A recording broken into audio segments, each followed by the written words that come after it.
It's Feedback Friday again. And of course that means I get an excuse to yada yada a little bit. And we have a look at your projects. Coming up. Man, I cannot believe how time is flying when you're having fun. The Rhino bug is still occupying the place of honor here in my fitting rooms.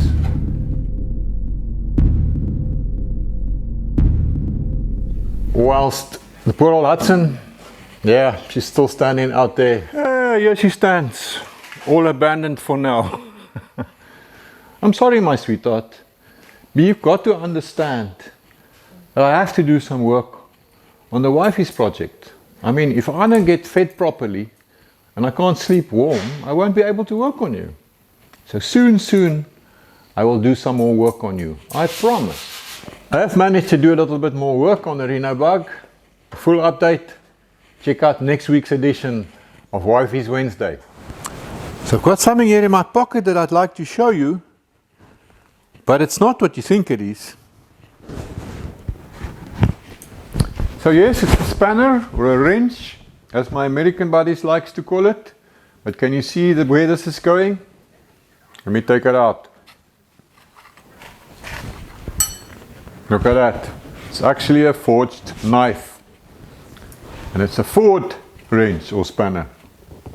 They're quite rare here where I live. How cool is that? Very nice edge. Nice bit of forging here. Nicely tooled sheath. There's a clip. You attach it to your belt, your pocket.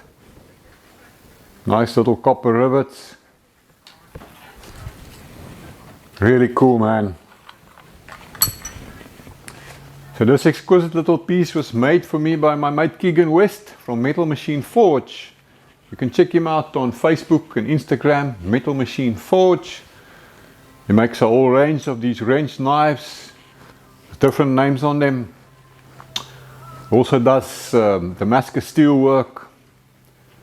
Exquisite knives, axes, blacksmith work. Yeah, I really appreciate the craftsmanship.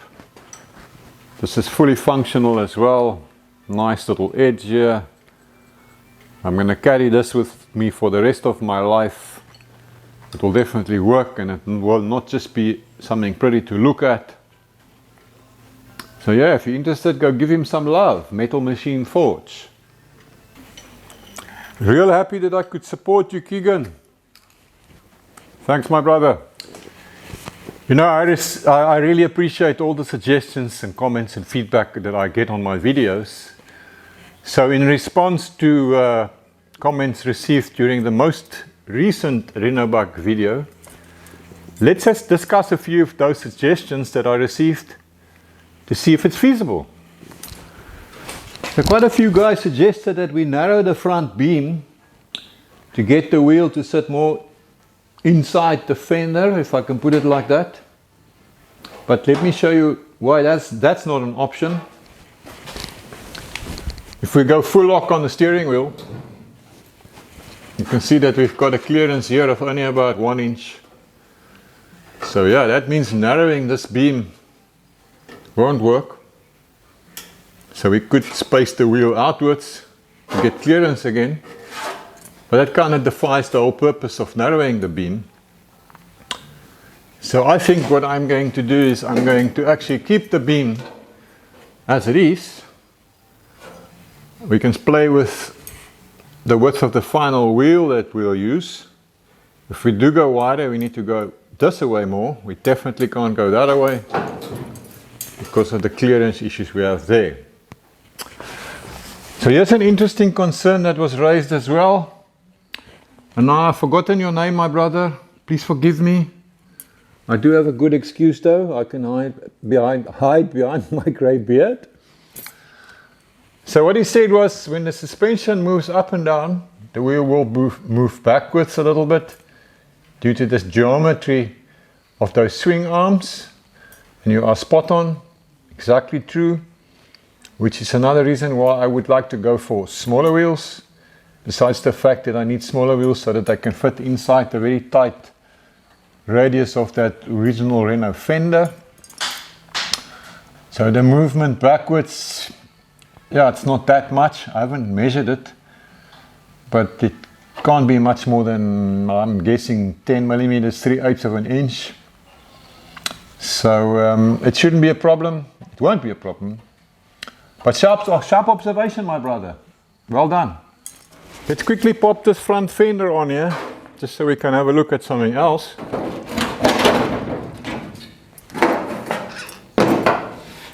So it's also been suggested to widen the front fender instead of doing wheel arches. Now, yeah, this is, like I said, this is the 4J rim. We are planning to move out more, but widening this fender is not going to work. Let me show you why. It's right here. You can see how the fender shape matches the door shape. So now if you widen this fender, what are you going to do there? That means you have to widen the door as well. And I don't know. That's going to open up a whole can of worms.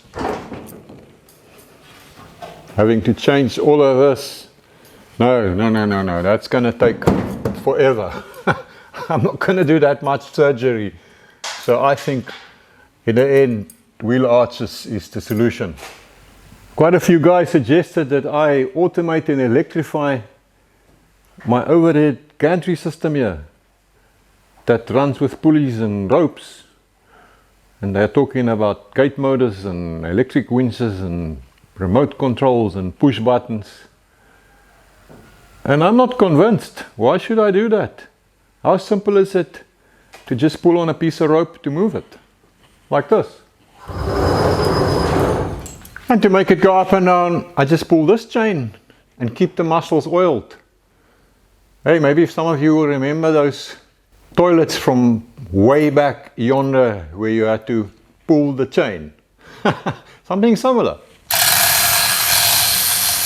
Have we been brainwashed into believing that automation and buttons to push is the answer to everything? I don't know, for what purpose? To save our muscles? So that we don't get any exercise? To save time? I mean, technology is dreaming up all these things to save time, but yet nobody's got any time to do anything. I don't know, man.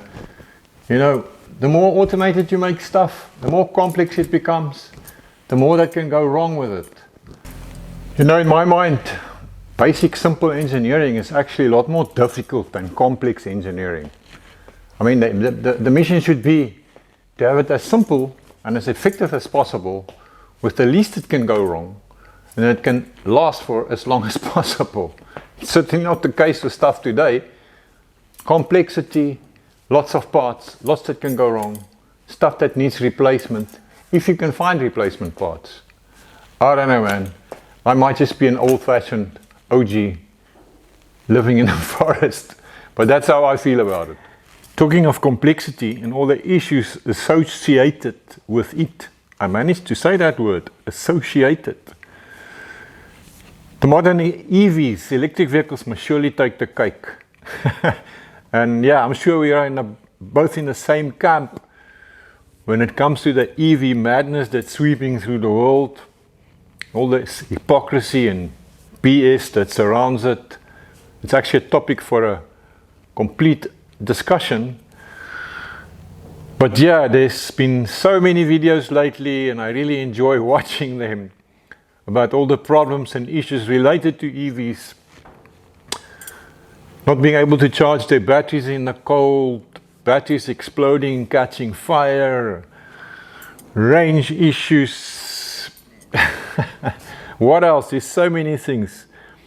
Oh yeah, the other one is actually suspension failures is starting to take place and happen on the Teslas due to the extra weight of the batteries, when there's a lot of weight in those batteries. Yeah, many stories. For now, my ICE vehicles rule forever, because they're actually not as bad as people think they are. Like I said, it's a topic that we can discuss at some point. You see the common sense and the reality of it all, eh? Internal combustion engines for the win, my man. I trust we are in the same camp. Listen, enough yada yada from me. Time to have a look at your projects that run on gas and petrol. First up today is Rick Mariner with his Rio Speedwagon. Okay, well, just pieces of a Speedwagon.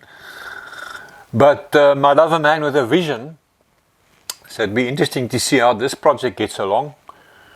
Rick says he's already been collecting almost all the parts that he needs. Rick, my man, you've got a lot of work ahead of you, but persistence pays off. So keep us updated. I would love to see how you progress with your project. I absolutely love this build by Paul Wood, who lives in Yorkshire in England. And my first reason for saying so is that it just goes against all the normal notions and expectations of what a street rod or a rat rod or whatever you would like to call it must be. Typical V8 required up front, common catalog parts required. You know, everything just needs to be done in a certain way. There's that sort of typical expectation, and yeah, Paul has just decided to do his own thing completely, and I think he's really made a huge success of it. I love the proportions of this little car, and I really feel it's one of the nicest, most interesting rats that I've seen in a long time, without being overly done, as you see so many rats these days. Just too much junk and stuff on them, man. Anyway, some information about this awesome little car. Paul says it's a 1937 Ford Model Y body, which is the small UK version of the Model A in the States. The running gear, steering and the brakes are all stock standard 1963 VW Beetle. And the front and rear suspension, which is also stock standard, are held in place with a custom chassis. That's interesting. His engine is a twin-port 1600, and how about this? He's fitted an AMR 500 supercharger to it. Supercharger draw through a Weber DC OE40 provide the go juice. Paul says it pushes out approximately 100 brake horsepower, and he reckons that's actually way more than the brakes can really cope with, which makes for a lot of fun. I love this car. Well done, Paul. Oh, and here's a short video that Paul sent us as well. Enjoy.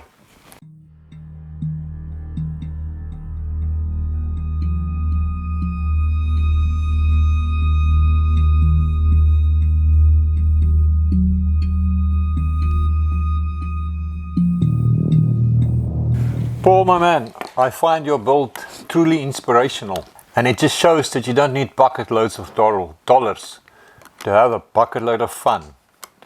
Oh man, this little car makes me want to build something similar now. So many projects, so little time. Vance Cash from the outback of West Texas sent these pictures of an old Ford truck that's been standing on their farm for a long time. He says it used to be used by his grandfather and his dad, and that he's always wanted to restore it. But now, since watching my carvings on, he feels that he should stay with the rust. There you go, my brother. In rust we trust. Vance wants some opinions as to what he should do with the truck. He says his one option or one consideration is to drop it down, but he also feels it looks good just as it is. So what do you folks think? Give us your suggestions in the comments. You know, Vance can read them as well. And how's this thing, man? Any guesses as to what it is? It's a 93 Nissan hardbody. And he's running a small block 350 there with high-rise dual carb intake, turbo 350 transmission. And Beaver Matthews, the owner of this massively radical thing, he says he's still going to do some wild paint. Man, I love the radical things that guys get up to. Well done, my brother. This beautiful 47 Plymouth Coupe belongs to Dave Meyer from Cedar Rapids in Iowa. Very nice car. And this is Dave's latest project, a 48th Plymouth 4-door sedan. Dave obviously likes his Plymouths. He says this one will be all Mopar and it will stay full patina. Yeah man, that's my vibe. David Silver started with a 1972 Honda CB750 and turned it into the Recycle. That's a cool name for a rat bike, man. Dave says he's used parts from at least 10 different bikes and even one English horse saddle. There's a good few pictures that shows all the small different details. I love it. One day, like I've said before, one day I also want to build a rat bike, if I live long enough, with all the projects I have in my mind. Dave DiMuzio, I hope I say that right, my man, built something very unusual for his lucky wife. A 1960 Saab on a 98 Chevy Prism. Here's a couple of build pics. I really dig these unusual projects that combines the most unlikely components. Lucky wife you are, Judy. This 1952 Chevy Styline belongs to Hugh Tomlinson in Kelowna, BC, Canada. Here is what you wrote. I bought it from a friend. COVID came along and I decided to start tinkering back in the beginning of 2020. This is the first project for me that I thought of to start as a retirement hobby. At first it was a will it run project, but it quickly blossomed into a full restoration of drivetrain and a patina bolt. Slicing and dicing all the rot and then replaced by shiny brand new panels. Some shots of the front end rebuilt. You can see a lot of effort went into this. TCI independent front suspension. The freshly rebuilt engine is arriving. 283 Chevy V8. And it's being dropped into its new nesting place. And all the bits and pieces are now going together. Let's look at that. You've certainly been busy there, you. Nice build, my man. Some of you might remember Frank Regos out in Lee Summit, Missouri, who's also busy sticking a Renault 4 CV on a Beetle van. Well, it would seem that Frank specializes in doing that sort of thing. This 1962 Nash Metropolitan is also on a VW floor pan, as well as this 1959 Porsche 356. Keep us updated, Frank. It seems there's a lot more going on there by you that we don't know anything about. And that's it for today. Thanks for sharing your project with me and our other viewers. I certainly enjoy it a lot. And I'm actually amazed by everything that you guys come up with. And I sometimes wonder why you watch my carrying ons, because some of you guys are building awesome rides. We'll do the same thing again next Friday. So keep those emails coming. I'm going to stick the email address here on the screen, or you can also see it in the About section on my channel. But here is the email. So thanks for hanging out with me and enjoying all these builds from people all over the world with me. I'll see you in the next video. Until then, have a lucky one, my fellow Gearheads.